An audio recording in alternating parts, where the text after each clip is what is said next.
లోకసువార్త 6:46 వచనం కూడా చూద్దాం. లోకసువార్త 6:46 వచనం కూడా, నేను చెప్పింది మీరు ఏమి చేయక మరి మీరు చేయక ప్రభువా ప్రభు అని నన్ను పిలుచుట ఎందుకు? చూసారేమంటున్నాడు? అయ్యా, మీరు ప్రార్థన చేస్తున్నారు, మీరు స్తుతులు చెల్లిస్తున్నారు, మీరు ఆరాధిస్తున్నారు, మరి బాగానే ఉంది, మరి నా ఆజ్ఞను నెరవేరుస్తున్నారా అని అంటున్నాడు. నా ఆజ్ఞను మీరు నెరవేరుస్తున్నారా? చిన్ననాటి నుండే మీరు వాక్యం బాగా నేర్చుకోవాలి, తర్వాత చిన్ననాటి నుండే మీ బిడ్డలకు వాక్యాన్ని బాగా నేర్పించాలి. ఇది నా ఆజ్ఞ, ఇది నేను చెప్పాను.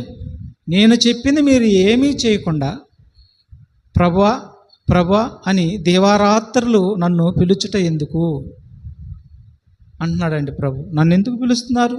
నేను చెప్పింది మీరు చేయకుండా. పిలవద్దా దేవుణ్ణి? ప్రభువా ప్రభు అని పిలవద్దా? ప్రార్థన చేయొద్దా? మనం చెయ్యాలి. కానీ ఏమంటున్నాడు? చెప్పింది చేయక చేస్తున్నారు, అదే అంటున్నాడు. అదే మీరు చేస్తున్నది, చెప్పింది చేయండి అని అంటున్నాడండి. అంటే చెప్పింది చేయకుండా ప్రార్థన చేస్తే వినడా? చూసారా, ఇక్కడ అర్థమైపోతుంది. ప్రార్థన కూడా వినను అని అంటున్నాడండి.